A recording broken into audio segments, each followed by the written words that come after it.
You've tuned into the Creepy Conspiracy Podcast, the show all about the scariest topic of all time, which is, of course, the government. I'm Conspiracy Charlie, and I'm here with a very conspiratorial guest who's involved with many secret operations. Our guest. Since this is the Creepy Conspiracy Podcast, I'm going to have to request that my name be bleeped out, but just for the record, since you have something to bleep out, it is. It's good to be here with everybody today. It's just a wonderful month of the year to be discussing these sorts of things. Amazing. Well, thank you. I'm so glad that you're actually able to be here, and I was hoping that you could share some government secrets with us today. So if we could hear, about the aliens, who's really controlling the financial markets, and just some notes on. Okay, so I'm gonna make this quick. Aliens don't want to bother with us because we're terrifyingly violent. The only people running the economy are a bunch of idiot boobs, and I don't know. When it comes to, I don't care anymore. Oh, so you mean that it's possible that a lot of the problems that humanity faces is mostly due to our own incompetence? Oh yeah, absolutely. Okay. Well, that's the revelation for everybody today. If that wasn't very satisfying, then luckily this isn't the creepy conspiracy podcast, although we are going to be talking about some creepy conspiracies, I guess. And we are going to be joined by a great guest, which is Deven Kay, as you've probably gotten used to his voice over these past 3 episodes. This is episode number 4 on our series on John F. Kennedy and the photos that have documented his life and his death as well. Finally, everybody, we're going to get into the conspiracies surrounding John F. Kennedy's death. Maybe this is the episode that you've been waiting for if you're into conspiracies. Then this is going to be the episode for you. This is probably one of the biggest conspiracies that exists as it relates to the U.S. government. I would say that maybe the other big ones would be like 9/11 and MK Ultra. There's a crap load of sources that we could have used for this thing, but I just have a few here. Actually, you go first, man. Do you want to talk about your first source for today's episode on conspiracies? I used a lot of sources yesterday, but I was on JFK Library. They had a lot of different videos and recordings too. I was listening to recordings of phone calls between Kennedy and Johnson and Robert Kennedy, all sorts of different things. I was using different sources like archives.gov once again, memos between LBJ and Kennedy and stuff like that. Nice. Things of that nature, as much primary source as I could get, because honestly, when it comes to conspiracy theory this broad, this big, there's so much like white noise. There's just so much of people having opinions and then saying them and being like, oh, this is the definitive answer. That's right. Yeah, there's quite a few things that I looked into and, kind of was like, okay, let's investigate this, and ended up, not really panning out on some of these avenues. But, some of them, there's some pretty interesting and pretty substantial bullshit going on. My sources for this episode, I'm glad that you dove into more of the primary sources here, because I did tackle more of the secondary source material.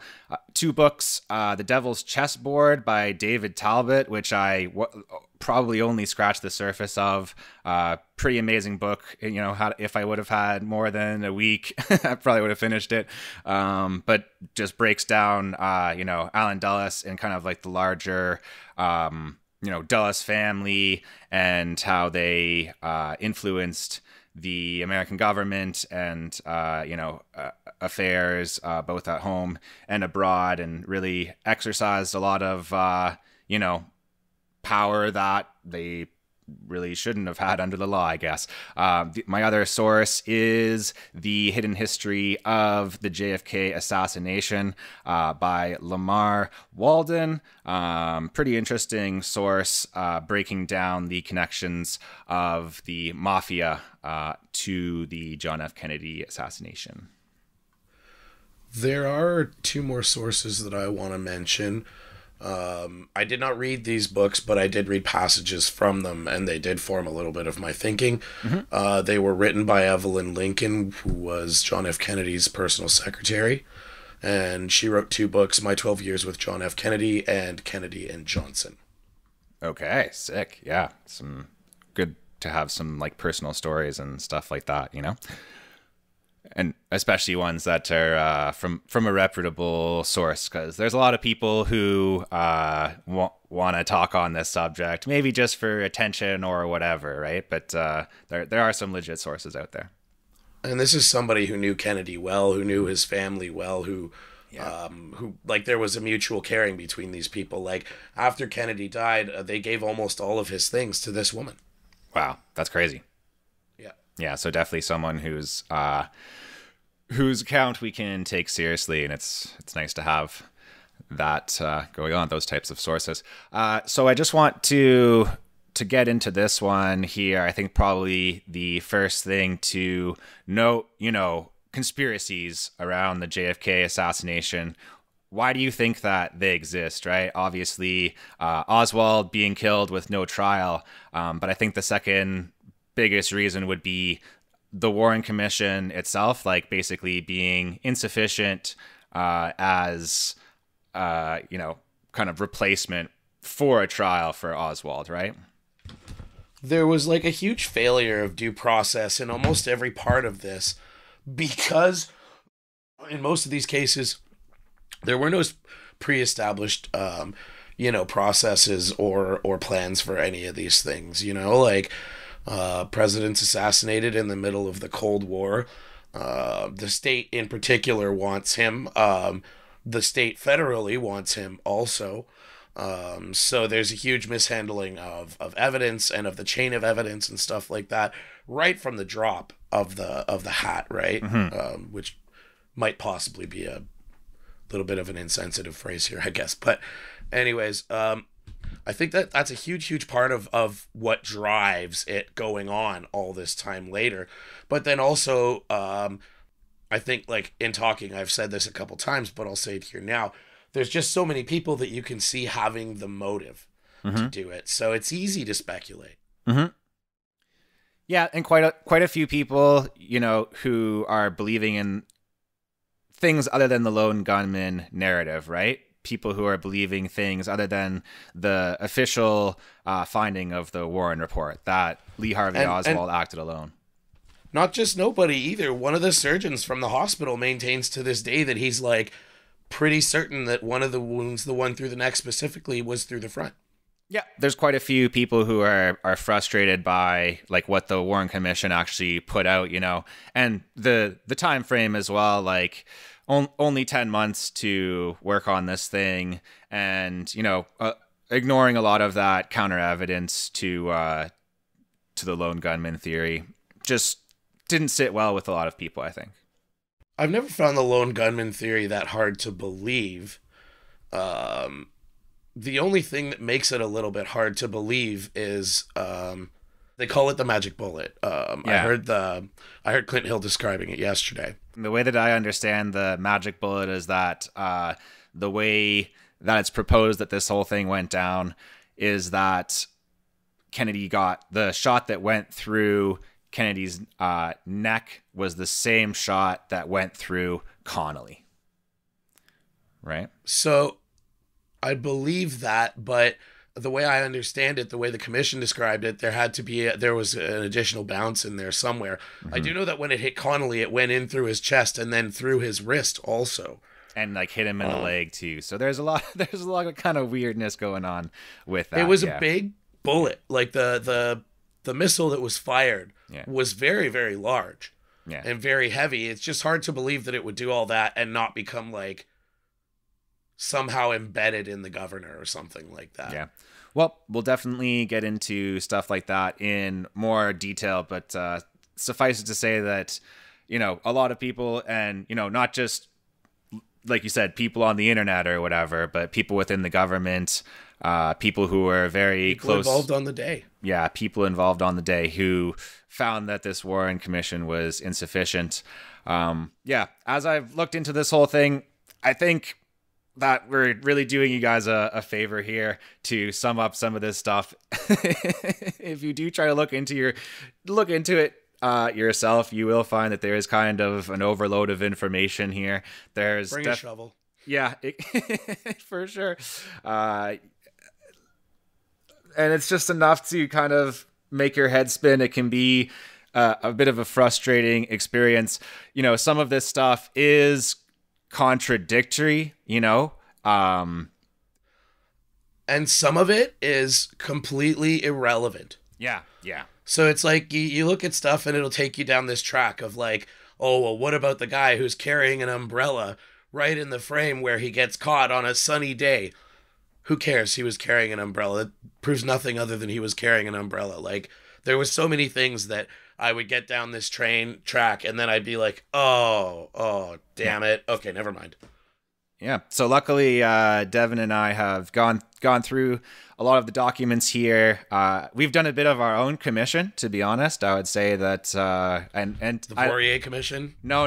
That doesn't have any alliteration. That has no ring to it at all, buddy. It's the Kivioya Commission. That doesn't rhyme either. No, but it's alliterative at least. I guess so. Okay, yeah. We can go with that. Okay, it's got a ring to it, man. And hopefully we're gonna get to the bottom of this thing once and for all. I think that you have to consider the possibility that Oswald wasn't exactly the person who, you know, who's been sold, like that story of the character of Oswald. There are some weird things that came up while I was researching this a little deeper, some questions that came into my head. For instance, why was he taught Russian when he was in the military? And why was he sponsored by the State Department to return from Russia? That's kind of weird. Because Russia didn't want him anymore and he had to go somewhere. Yeah, maybe. And a lot of these things will have a simple answer like that. Perhaps, right? But I don't know. Some of these things are a bit fishy to me, a bit subject. Just kind of suggesting certain things. And, you know, maybe we should consider the possibility that Oswald could have been some type of government agent or at least involved in some type of conspiracy with other people, right? That he wasn't the lone gunman. I think that's not unreasonable to think about. And even the House Committee on Assassinations found that Kennedy's death probably involved a conspiracy. So, you know, we're going to do our best to, like you said, keep to the facts, keep to things that are on the record, and not just be speculating baselessly on different conspiracy theories. You know, we're actually going to base this around, treat it like a real case, treat it like a real case in court, and we're going to look at means, motive, and opportunity, and we're going to check out each and every one of these different things and decide, you know, after the research that we've done and talking about it and going down this path, what we're kind of believing. So I kind of want to start with Allen Dulles and the CIA, if you're okay with that. Yeah, sounds good. Okay, sweet. So I would say that, you know, if we're talking motive, Allen Dulles has a lot of that. Allen Dulles was fired over the Bay of Pigs invasion. We talked about that very early on in this series. If you look into the amount of power that he had within the US government, right? Like, he was fired, so you'd think, oh, maybe he's, not so connected to things going on. Will he have, that goes more into like the opportunity point, right? Will he really have the opportunity, considering that he was fired from his position in the CIA? He's deeply embedded, deeply connected into American politics and the world of business as well. With John Foster Dulles, they both worked at this law firm, Sullivan and Cromwell, which handled some like very high level like corporate clients. John Foster Dulles actually became the Secretary of State under Eisenhower. So John Foster Dulles and Allen Dulles basically controlled a large portion of like U.S. foreign affairs and stuff like that for a period.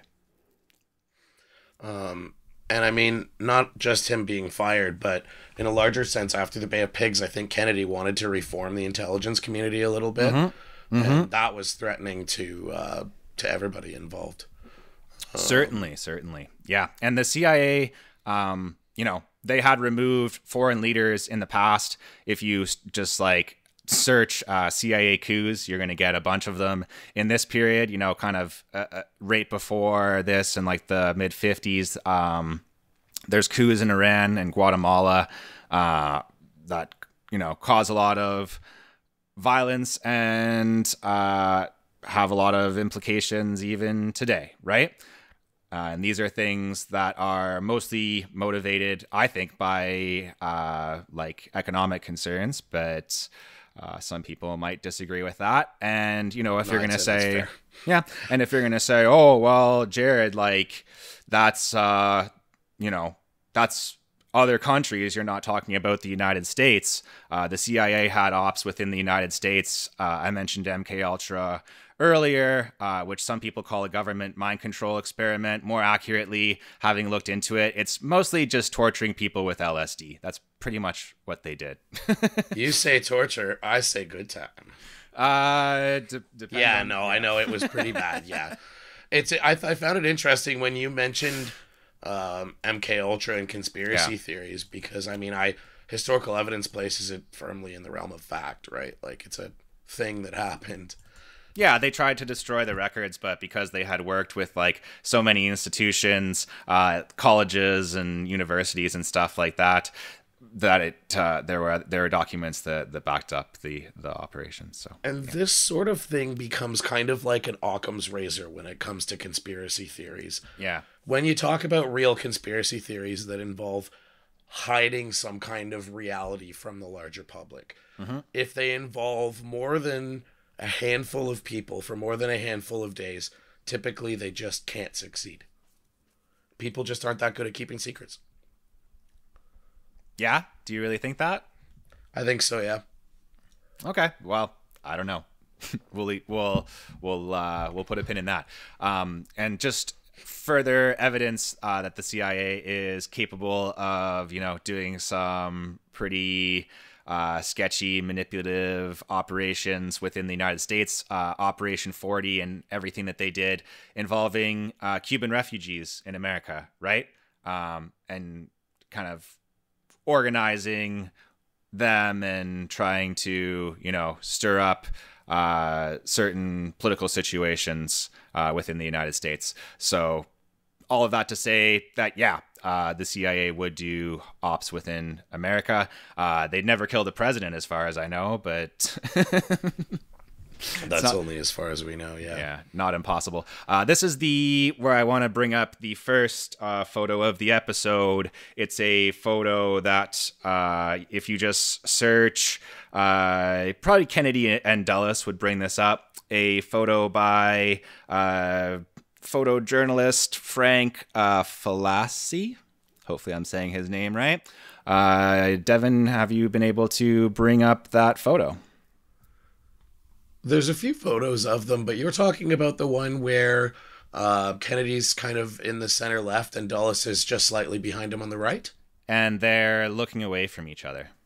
Yeah. Okay. Perfect. Yeah. Yeah, that's the photo that I'm talking about. Yeah, I guess there are a few, but that's the one that I want to talk about, where they're actually Kennedy's wearing a well, I don't know the color of the tie in the photo. It looks black because it's a black and white photo.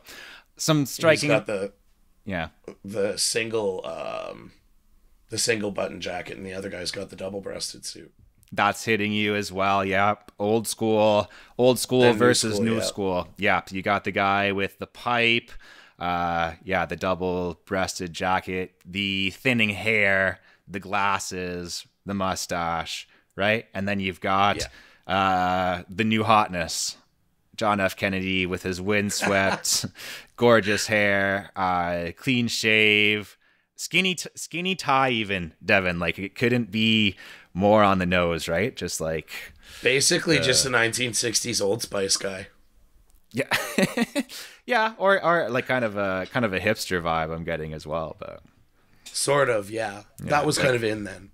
Yeah, Kennedy probably collected records. Well, there wasn't like another option at the time, but I do think it's notable that they're looking away from each other, and neither of them look very happy.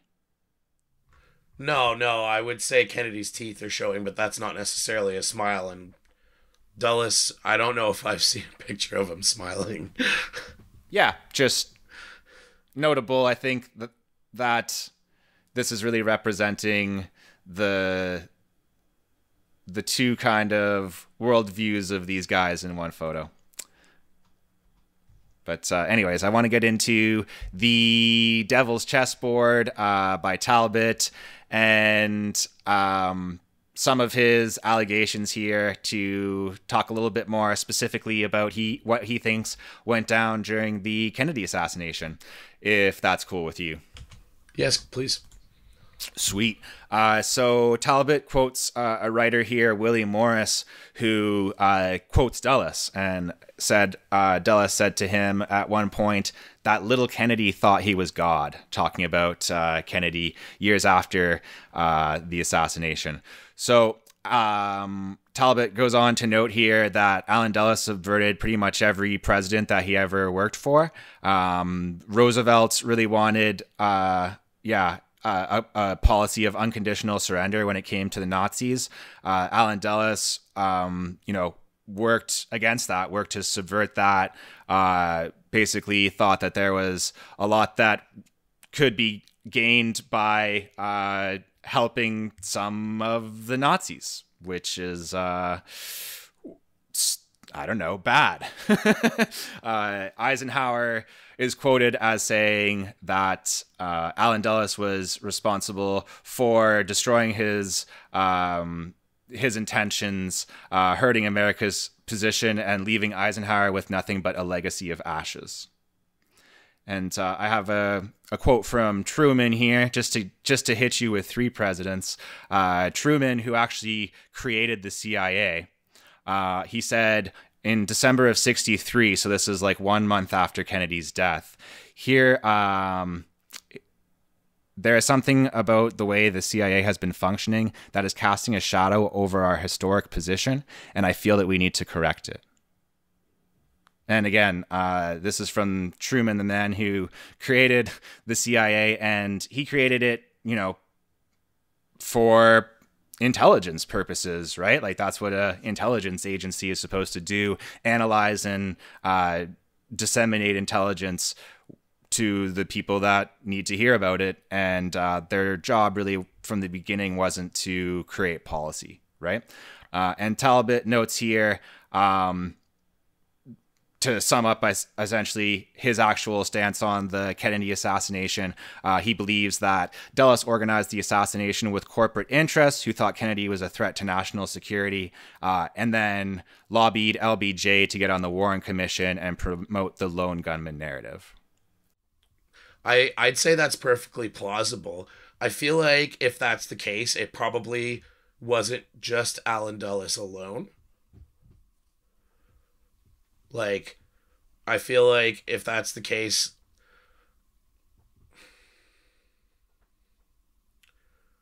I mean, I assume when they're talking about commercial interests, they're probably talking about defense contractors.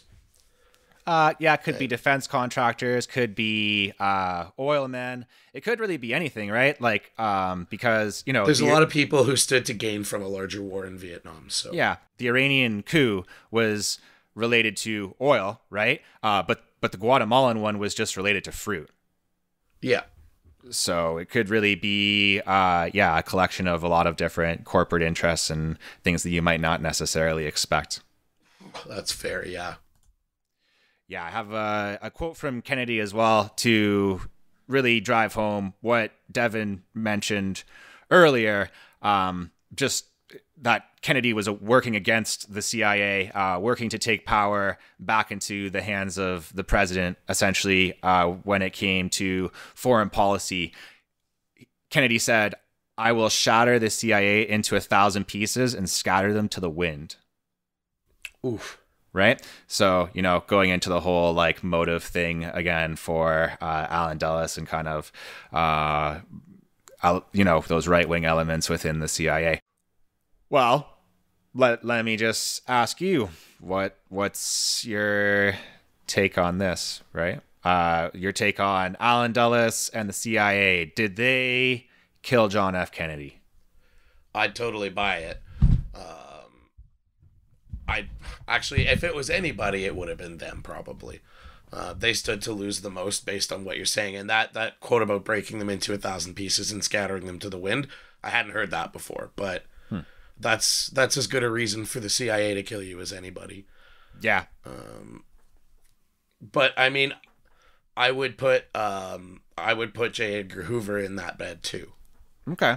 Yeah. So maybe he would have to be afraid too at that point. Yeah, we'll have to get into your thoughts on old Hoover there, and whether or not he was vacuuming up the evidence. J. Edgar Hoover. Oh yeah, he did a lot of freaky stuff. That's another. He was a duck. He was a real odd duck. That's another podcast, though. But means, motive, and opportunity. Allen Dulles and the CIA, they had a lot of that stuff going on. So next I want to get into, the military-industrial complex. You talked about that earlier. You could call this like a deep state conspiracy, but I think that has... this is the conspiracy podcast, so sure, we'll call it that. President Eisenhower said in his farewell address in 1961, he warned of the military-industrial complex. A lot of people have heard that phrase, but I don't think a lot of people have actually read this, where he said, "We must guard against the acquisition of unwarranted influence, whether sought and unsought, by the military-industrial complex." And now this part is very important too. "The potential for the disastrous rise of misplaced power exists and will persist." Yeah, and I think that this is kind of where the interests of industry and commerce kind of conflict a little bit with kind of like morality at large, in that like these defense companies, they've got to do everything they can to try and make more money. They're still companies. And not only that, some of them are being paid really well for what they're doing. So there's a lot of impetus to make sure that keeps going. Yeah, the current state of world affairs benefits certain people, right? Yeah, exactly. And as John F. Kennedy, as we've talked about in these episodes for hours, John F. Kennedy wanted to change a lot of stuff in a lot of ways. It's weird to say about America, because they kind of got set in their ways a while ago, but he was a pretty revolutionary president, honestly. Like when you look into what he was actually planning to do, and there's specific stuff, right? Like you can go ahead and look up NSAM 263. This was Kennedy basically proposing to remove a bunch of troops from Vietnam. This happened in October 1963.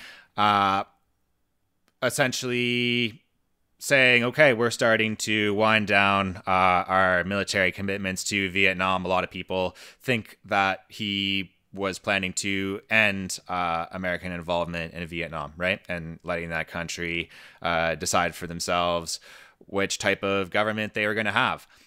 There's the test ban treaty with the Soviet Union. A lot of people, kind of right-wing anti-communist elements within the government weren't happy with that. They wanted war. They didn't want, agreements with the Soviet Union. The fact that Kennedy was unable to remove Fidel Castro, right? The fact that he wasn't willing to invade Cuba, this pissed a lot of people off, right? Yeah, they saw it as kind of soft handing it, and not, rather than seeing it as kind of like simmering down a conflict which could have gotten much broader. They just saw it as him being weak. Yeah, which for sure. which is probably the wrong way to see it here. Like, world scale, possibly nuclear conflicts are very, very bad. Yeah. Do you want to talk about the real photo of the episode, Deven? Is it time to get into the big one here, the photo of the episode? Sure. What was it called again, to bring it up? It is called the Mormon photo. Not Mormon like the religion, and not Mormon like I need more men. How do you spell it? Moorman. Yeah, so this photo was taken by Mary Ann Mormon. You can actually, interestingly enough, you can see her on the Zapruder film. This photo was shot on a Polaroid camera, so she didn't have to go and get it developed or anything like that, which is cool because that helps with like the chain of custody thing. Right? The fact that it was just developed within the camera. So that's pretty neat. It captured the moment right after the president was shot. Mormon herself believes in conspiracy theories. She's not buying the official government record here. And this photo is famous because it shows the area of the grassy knoll. And this, you've probably, even if you know very little about this case and kind of conspiracy theories, you've probably heard of the grassy knoll, at least in passing. This was an area to the front right, I believe, of the president's motorcade, where a lot of eyewitnesses said that they heard shots coming from that location. So this is where I want to ask you, our resident guy who shoots guns sometimes, would people be able to tell where gunshots are coming from if you were in a situation like this? A gunshot, even from a reasonable distance, can be so loud that, like, it's very, very hard to tell unless you saw where the shot came from.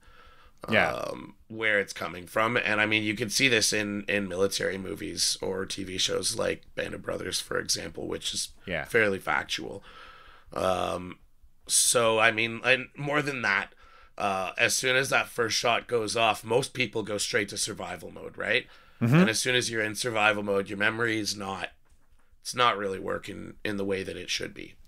Yeah, and just the way that Dealey Plaza was constructed, right? There are so many buildings around that things could echo off of. It was kind of like an open space in the middle, and then like a bunch of large buildings around that like shots could echo off of, I think. Yeah, exactly. So I'm not willing to discount the idea that somebody was in the grassy knoll or on the grassy knoll, but I don't think that just because somebody says they heard it makes it factual. There certainly were people on the grassy knoll because you can see them in the Mormon photo. I mean another shooter. Yeah. I would note as well that probably, a sample of people, who might know more about the sound of gunshots, the population of Texas is, probably a little bit more reliable than some. That's a fair point too. But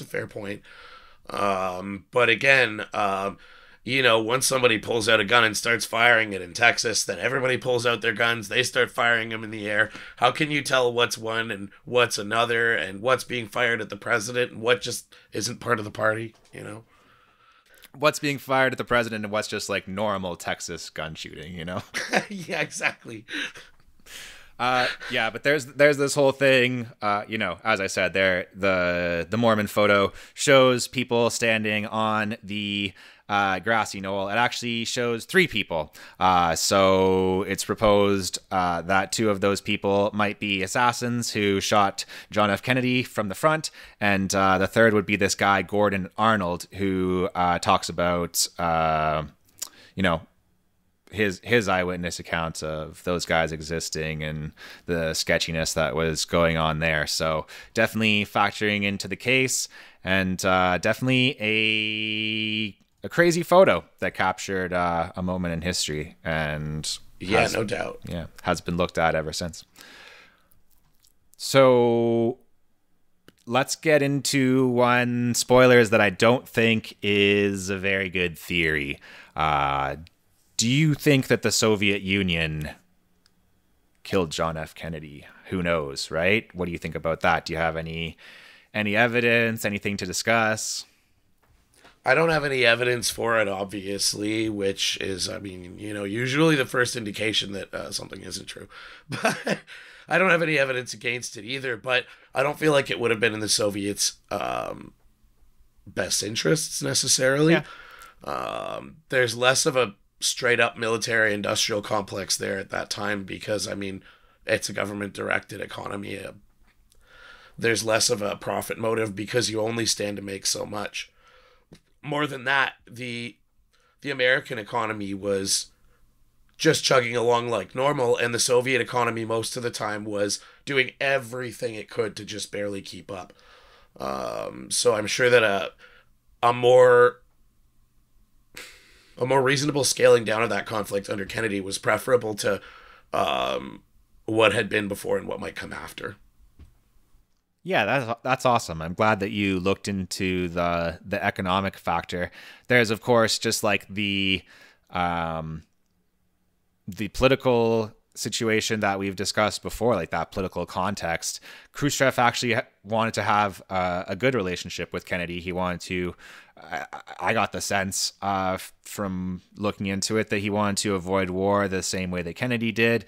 They met at the Vienna summit. They were willing to meet and discuss these affairs. There's the way that the Cuban Missile Crisis was actually sorted out, as the test ban treaty for nuclear weapons that we talked about earlier, right? But we also have mentioned that there were rogue, like, secret agency, intelligence agency people within the United States that may have killed Kennedy, and we said, oh, that's possible. So could there be like rogue KGB agents? That's fair. I'd say that's plausible that could have been the case. That's speculation. If that was the case, then why did they use somebody like Oswald who had such clear ties to them? Right. When they could have just paid like literally any random asshole to shoot him. Yeah, very good point. Why use this guy? And there is like a little bit of evidence. I don't know really how I feel about it necessarily, but if you look into the documents, CIA documents related to the Kennedy assassination that were released in 2021, unredacted, there are some documents from the Soviet embassy in Mexico saying that Oswald met with Valery Kostoklov, who was a KGB assassin who worked for KGB assassin unit, the 13th Department. So if you want to read some government documents that are spooky, you can read those.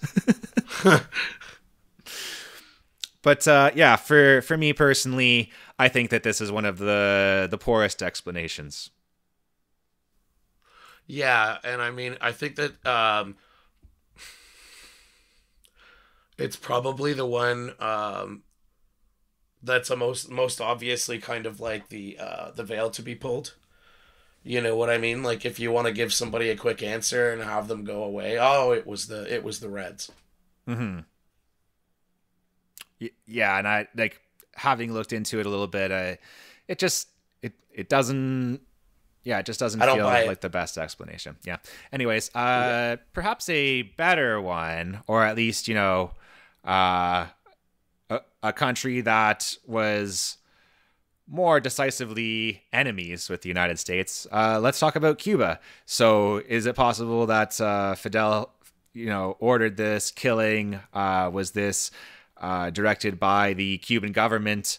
If we want to look at some things that could have motivated this, there is Operation Mongoose, was an ongoing government program to kill Fidel Castro. Operation 40, recruiting Cuban refugees to, basically do whatever destructive operations inside of Cuba, try to have a regime change there. Alpha 66 is another cool conspiracy sounding thing that you can check up on, which were again Cuban refugees that were integrated into the US military, and the Bay of Pigs invasion. All of this could be considered a pretty good motive for Castro to kill Kennedy, maybe, or at least to want to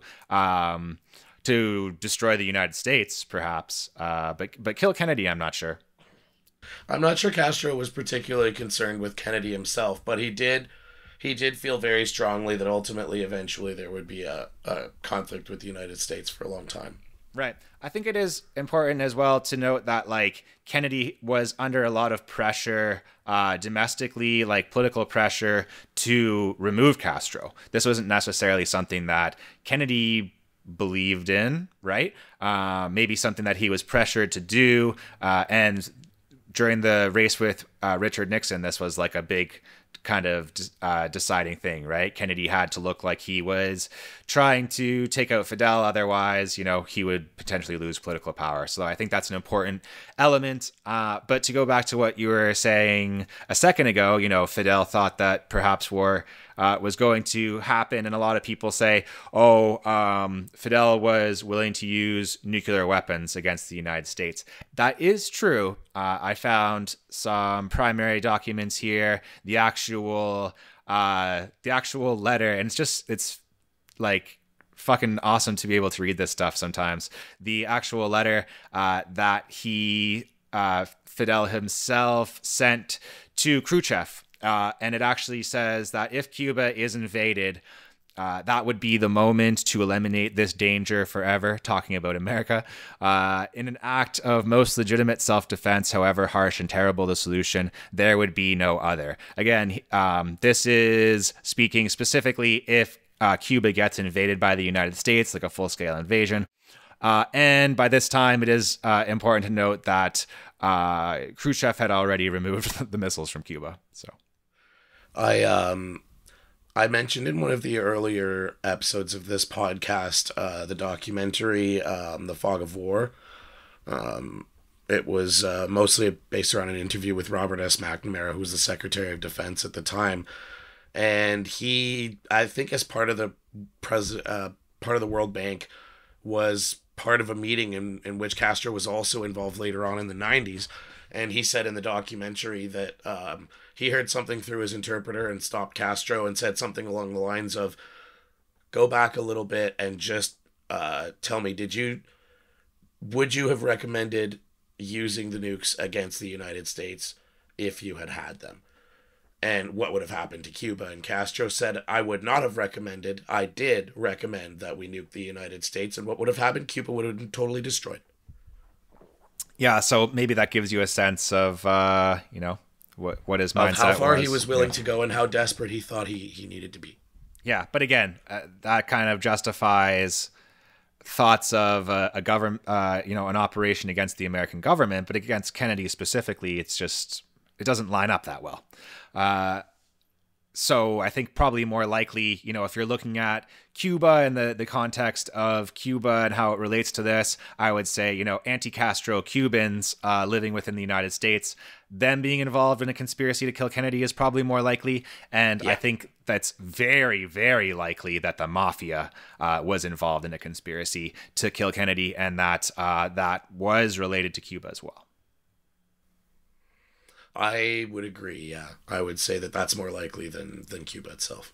Cool. So let's talk about the mafia, and this is where I have done quite a bit of research. I actually have a really good source here that I mentioned earlier.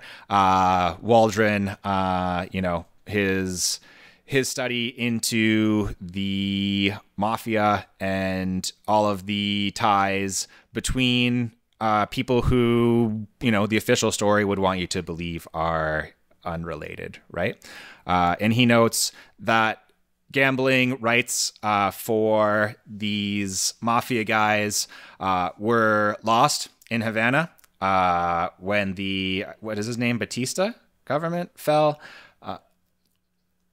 And, Kennedy, even if he would have toppled the Cuban government and actually got rid of Castro, he had no plans of returning those gambling rights to the mafia. Bobby Kennedy, who was Attorney General, he was Kennedy's brother. He's going after the mafia. He's having some Senate hearings and stuff like that. And he actually, Kennedy and Bobby were responsible for prosecuting this specific person, Carlos Marcello. So he's kind of the biggest figure that you can look to in this particular conspiracy. He was brought before the Senate in 1959. He was actually deported from the United States in 1961 because I don't think that he was ever a U.S. citizen, really. He was deported to Guatemala, sneaks back to the U.S.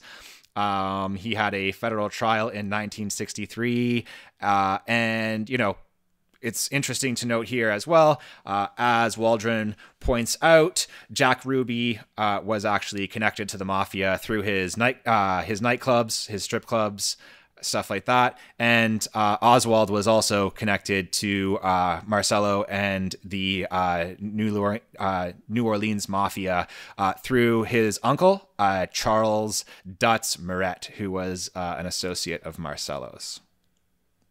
So, yeah, Marcello himself is kind of the biggest figure here. As I said, Italian mafia in New Orleans.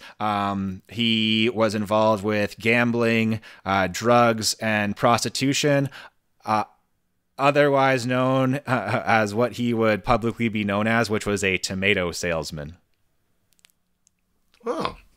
And that's when people asked him how he made his money. That's how he said. I don't know if you've ever tried selling tomatoes, but I don't know if it's as profitable as drugs and prostitution.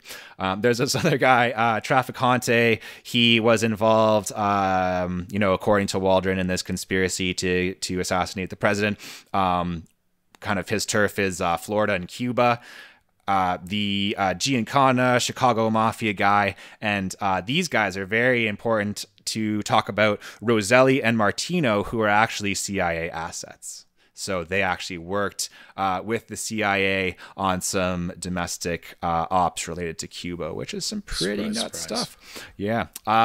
So, the idea here is that the CIA was working with the mafia essentially to plan the assassination of Castro. And then when Kennedy said, you know what, we're going to redirect American foreign policy here. We're not going to go in this direction of killing Castro. That effort to kill Castro was redirected to kill Kennedy. Kind of complicated, but seems to make a lot of sense to me. And there's actually a confession here in 1985 from Marcello that comes from an FBI informant, Van Linningham, who worked for this FBI program Camtex. And the quote here from Marcello, who was cellmates with Langingham. I don't know why I have such a hard time with that guy's name. He said, yeah, I had that son of a bitch killed. I did it. I'm sorry I couldn't have done it myself. Which, I don't know, could be true or could just be like mafia tough talk, right? I'm not sure. Could be a brag. Yeah, exactly. Yeah, and, maybe trying to get like prison cred or something like that. But interestingly enough, the House Select Committee on Assassinations did say in their report, and this is a quote, that he had the means, motive, and opportunity to do it. And, yeah. I'd say that places him high on the list. Yeah, Waldron gets into some other stuff. He actually believes that there was a second gunman there other than Oswald, and he debates that magic bullet thing that we talked about earlier, that like one bullet could have done the damage to Kennedy and Connolly at the same time. What do you think about the theory that the Secret Service was responsible for this thing, that it was actually an accident? So the source that I have for this, Mortal Air, the shot that killed JFK, by now, Devin, I'm going to ask you not to laugh at this person's name. Okay. But his name is Bonar. Okay. Yeah. All right. Well done. and he kind of sums up the work of this guy, Howard Donahue, who did a lot of like ballistic analysis here with our man Bonar. And he actually believes that it was George Hickey, who is the member of the Secret Service, who was entrusted with the AR-15 on the motorcade. And so, you know, these guys argue that it was his AR-15 that delivered the fatal shot to the president, right? That the first shot miss, second shot is the one that strikes Kennedy through the neck, and the kill shot comes from Hickey. And there's some stuff here about the fact that the Secret Service had been drinking the night before, working a lot of overtime. Susan Cheever, that's the source for that. And you know, to speak to the ballistics specifically,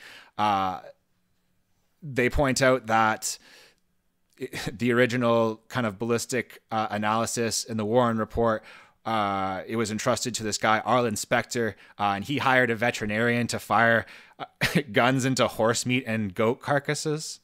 And that was what they like based their evidence off of. So yeah, it's not great. Not great. So in the case of the neck wound specifically, I did see in the forensic pathology report, the pathology said that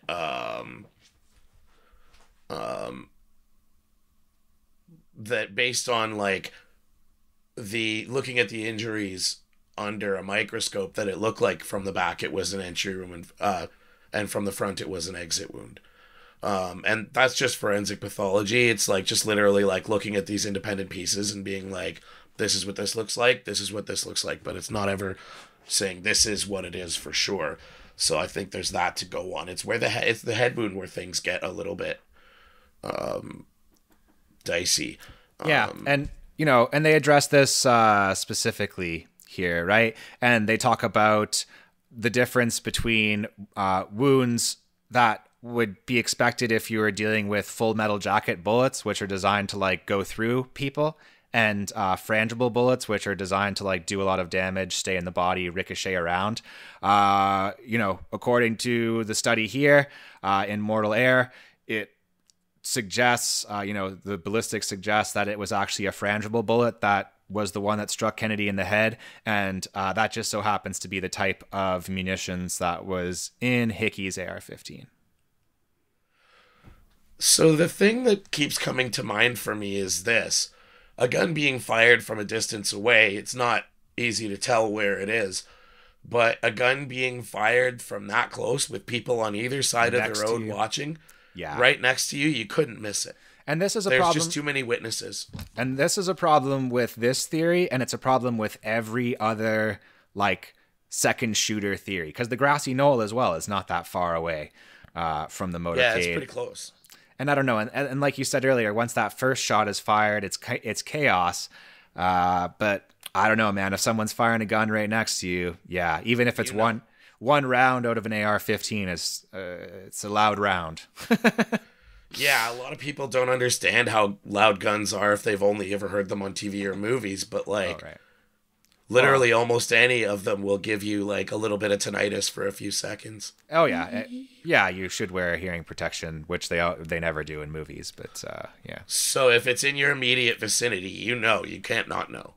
Yeah, so I don't know. Kind of raises the eyebrow a bit, but I'm not prepared to put it in this guy's lap. Like, and it is still one of the more reasonable, I guess, because he's not even really saying that there's that much of a conspiracy to kill the president. He's more saying that there's like a cover up of an accident that happened. So I guess that's kind of a better explanation than some of these, but I don't know. Yeah, it's just another one of those things where it's like it's plausible, but where's the proof of any of it? Mm-hmm. I don't know. Yeah, I don't know. Anyways, let's talk. But anyways, yeah. Let's talk about somebody who is near and dear to our hearts. Mr. LBJ. Hey, LBJ, how many John F. Kennedys did you kill today? LBJ had a good motive to kill John F. Kennedy because he became the president the minute that John F. Kennedy died. So, of all the people who had some type of motivation here, I think that just going off of that throws a little bit of suspicion his way. The fact that he wanted to move on, that he kind of rushed the Warren Commission, I think is suspicious. And the fact that he reversed, Kennedy's foreign policy pretty promptly as well in regard to, Vietnam and the Soviet Union and stuff like that. Yeah, and it's widely known that Johnson had been wanting this job, the entire time he'd been in politics. Mm-hmm. It was something that he wanted to do, was be president. So it's easy to believe that he would have wanted that. Can you really know anybody without knowing them? No. So it's hard to know if he's the type to have just immediately conspired to be like, this kid is in my way. I can't say that. He does seem sad when he's talking about Kennedy, yeah. Yeah. So, that's something. But, that wouldn't convince any of these people, Barr McClellan and Madeline Duncan Brown. And they are people who believe that LBJ killed the president. And there's this book, Blood, Money, and Power, how LBJ killed JFK. And basically it says that this guy, Malcolm Wallace, who did on the record kill somebody. He killed a guy, John Douglas Kinzer. So Barr McClellan, in this book, he alleges that LBJ arranged for the assassination, and this one is unique because he says that Malcolm Wallace was the trigger man, not Lee Harvey Oswald, and claims that fingerprints of Wallace were discovered at the school book depository.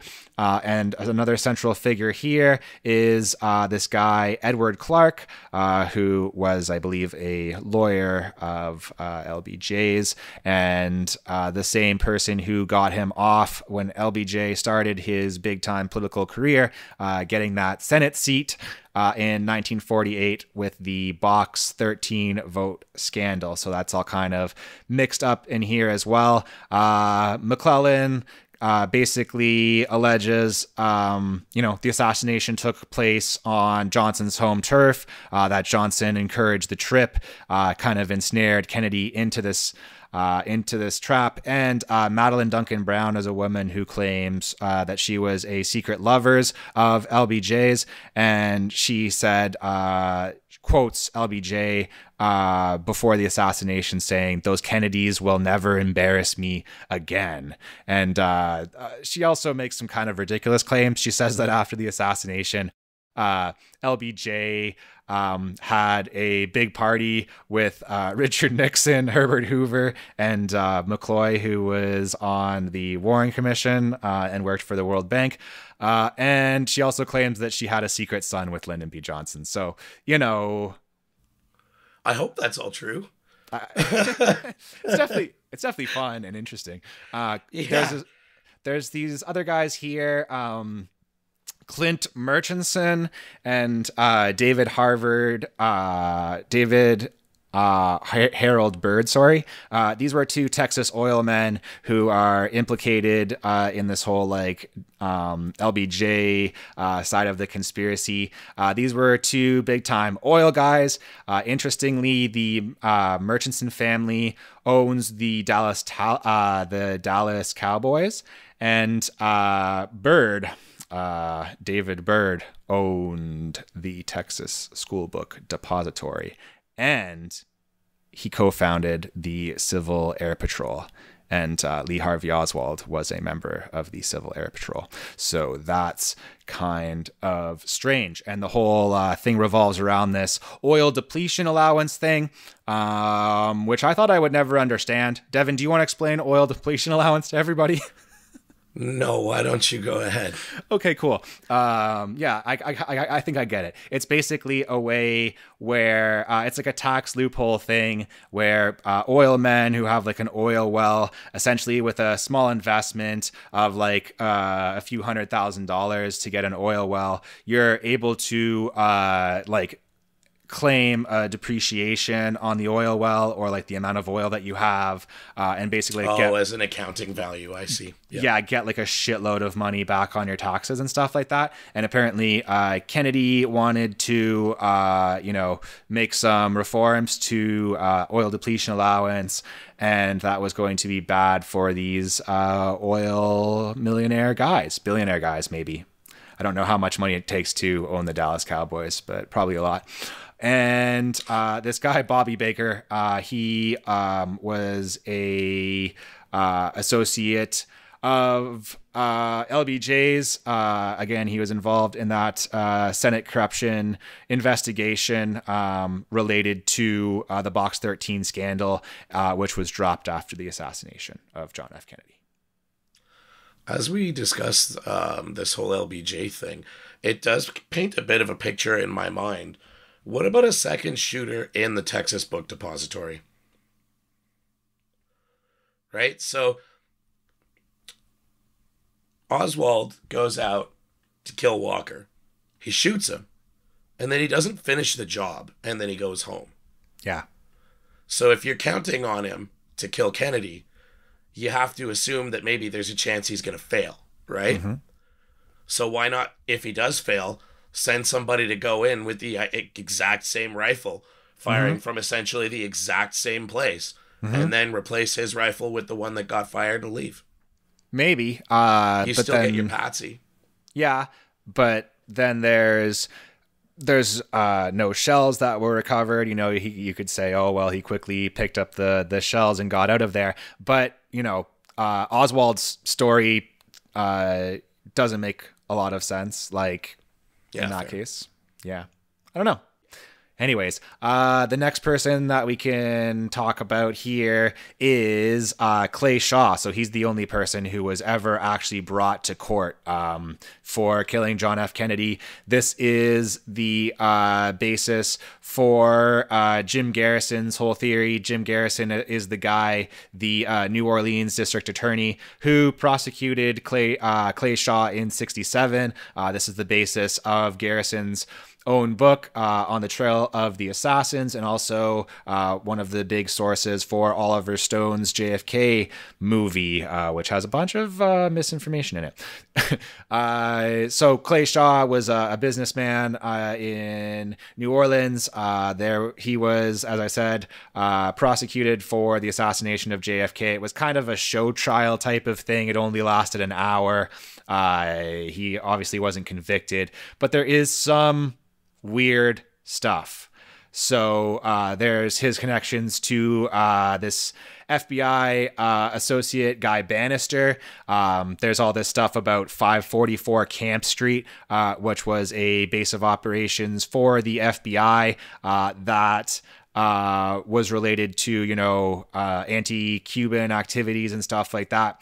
And Oswald actually put that address on some of his Fair Play for Cuba documents and pamphlets he was handing out. So kind of a weird thing. And there's also this whole thing of David Ferry, who was associate of Clay Shaw and Guy Bannister. He was a pilot and he was also in the same Civil Air Patrol unit as Oswald. There's actually pictures showing them together. And he was also a known associate of Marcelo, Carlos Marcelo, the gangster who we talked about earlier. So that was a lot of names and a lot of stuff, but yeah, kind of a sketch, I guess. Yeah, the picture of them together in the Civil Air Patrol doesn't prove that they knew each other, though. It just proves that they were involved at the same time. That's true, right? But it's one of those things that definitely, when you find it, you feel rewarded. Yeah, a little bit, yeah. You know, this is probably as good a time as any to mention the Three Tramps thing. This is just kind of a little side story of all of this. There were these Another picture. Yeah, definitely another picture of the episode for sure. These guys were arrested and then promptly let go, surrounding the assassination. Could have been nothing. But some people say that Charles Harrelson can be seen in the photo. And that's actually Woody Harrelson's dad, actor, Zombieland, famous actor Woody Harrelson. That's actually not that ridiculous to think that Charles Harrelson may have had something to do with this, because he did assassinate a U.S. District Court Judge John Wood Jr., for which he was paid $250,000. Oh, wow. Yeah, so in his book... money back then. Oh, for sure. I don't know if that's adjusted for inflation. Anyways, Jim Mars alleges in his book Crossfire that Harrison confessed to killing Kennedy during a 6-hour shootout with the police high on cocaine. And I actually have a quote from Charles Harrison here. He says, "Yeah, I was high on cocaine saying I killed Kennedy, and that may give you an idea as to my state of mind at the time." I'm glad he said it, because I was going to say something similar. Anyways, yeah, that's just, I just put that in here for myself, guys. I put it in, I just wanted to. I liked it. Yeah. So, whether or not you believe any of these conspiracies, and, as we've discussed, Deven and I pretty much agree on a lot of this stuff. I think like the military industrial complex, Kennedy taking power away from other parts of the government and bringing that back under, the purview of the president. And if the president is more powerful, then other people aren't as powerful, and that can be a pretty good motive for doing something about that, right? I find at the end of the day, a lot of these things are related to money. And status quo. And the status quo, yeah, and keeping things how they are, right? Yeah, the gears of government like grinding forward. If you totally don't accept any of that, that's totally fine. I think at the very least, you have to accept that there was a cover-up, right? It's pretty much undeniable that there was destruction and confiscation of evidence. And this is where we can get into the mystery of Kennedy's brain. I'll put in some like spooky music here again. Guys, Kennedy's brain, it's missing. Where is the brain? It was in the National Archives, and now it's not. Did the CIA steal it? Did RFK steal it to hide Kennedy's illness? We'll never know where the brain is. That's a pretty weird part of this. So, I have to wonder how much of the brain was really left to begin with. I think, half of it wasn't completely destroyed. There was a lot of brain tissue. Yeah, there's a lot of it, and it was kept in a canister in the National Archives for a while.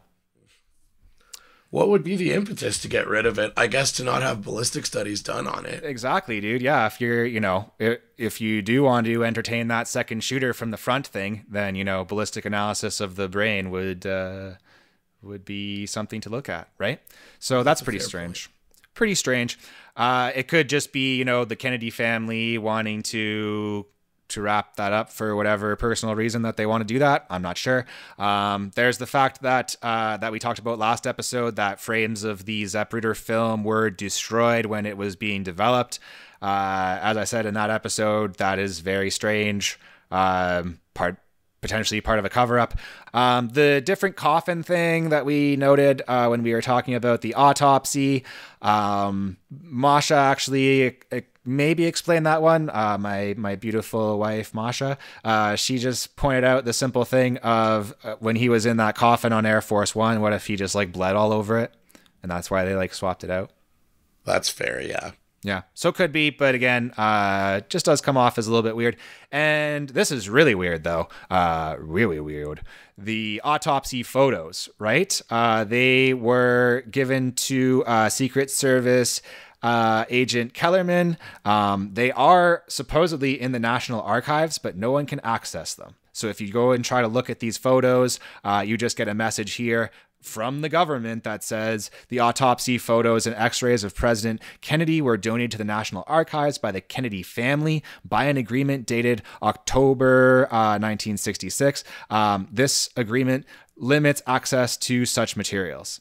So unless you are part of the government or some type of like forensic expert, you can't look at these photos. And this is super sketch too. The tapes of Oswald, right? If you arrested the guy who you think killed the president and you interrogate him, this happened, right? He was interrogated for 12 hours.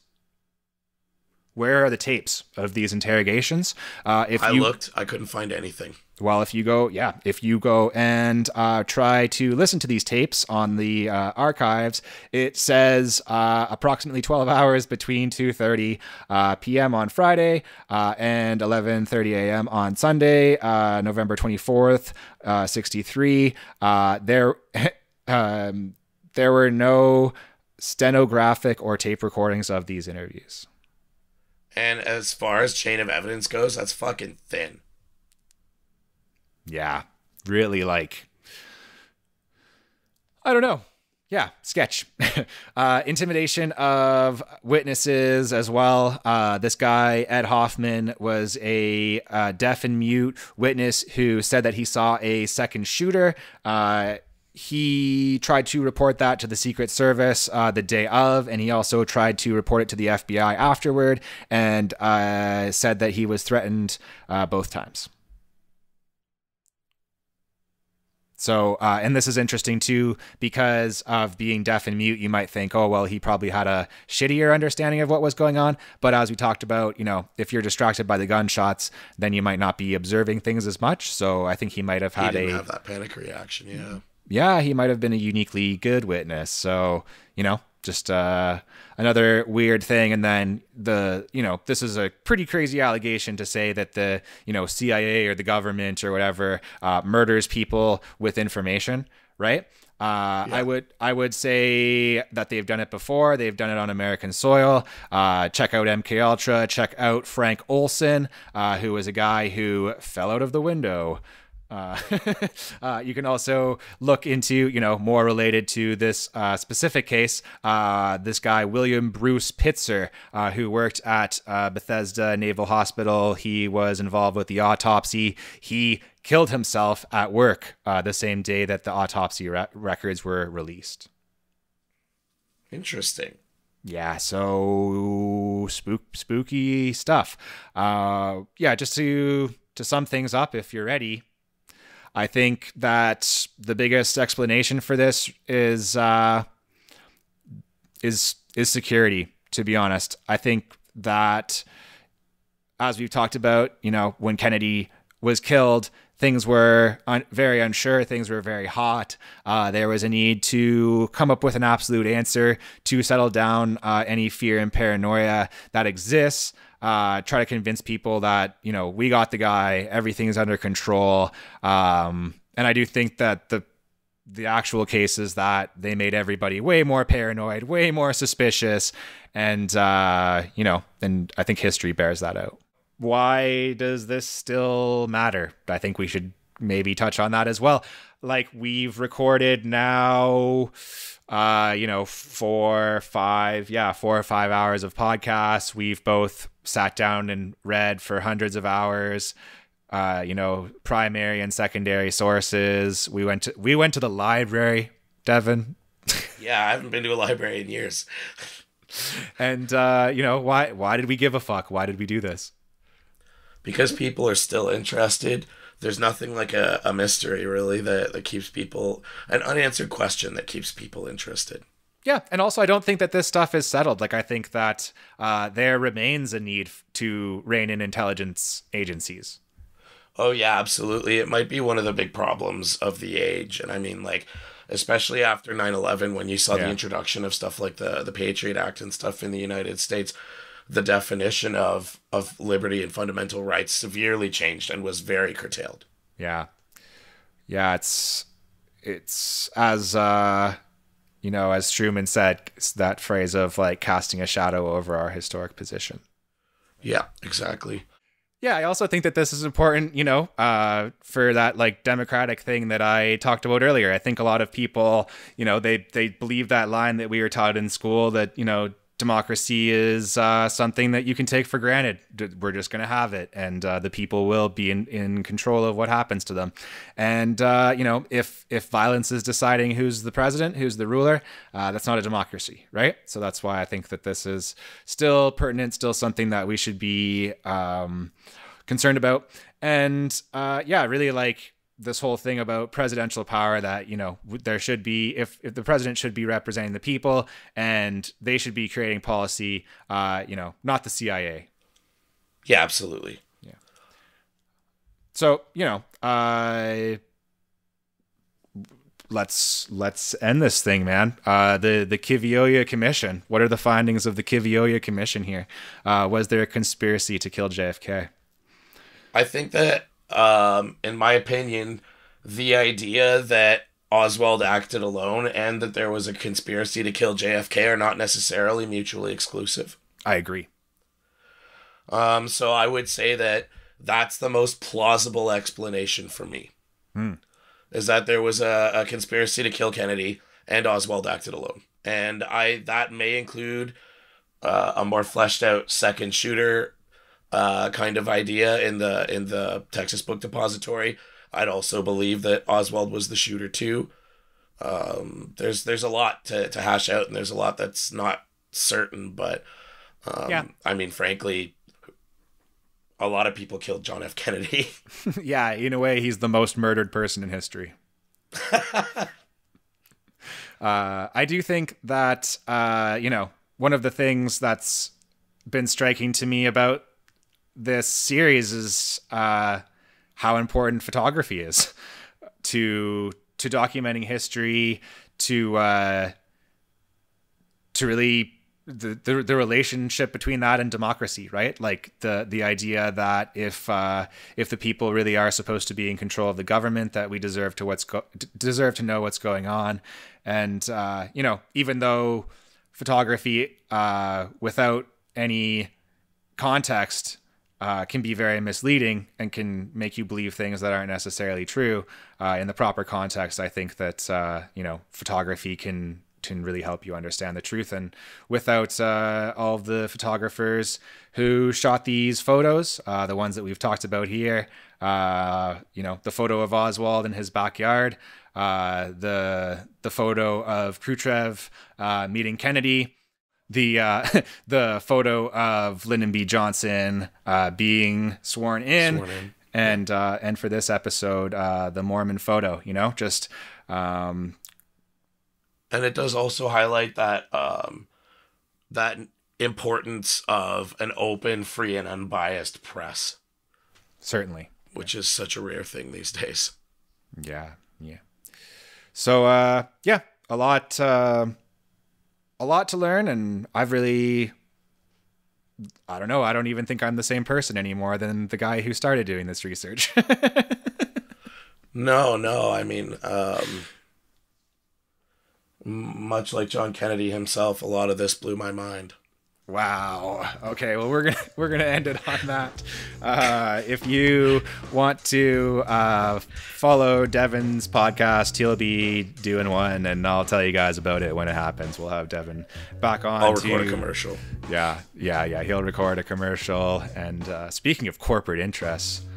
No, anyways, you can check out this podcast on all the podcast places, right? Spotify and Apple Podcasts. Yeah, you guys know. Patreon, YouTube, Instagram. And Deven, can I entrust you with the something random? I guess I'm gonna go with words that really I heard in the 90s and they stuck with me. You know what? People, be good to yourselves and each other. That's Jerry Springer. Oh, okay. Sweet. I thought it might have been what's Keanu Reeves there and they oh no, that's Bill and Ted. That's be excellent to each other.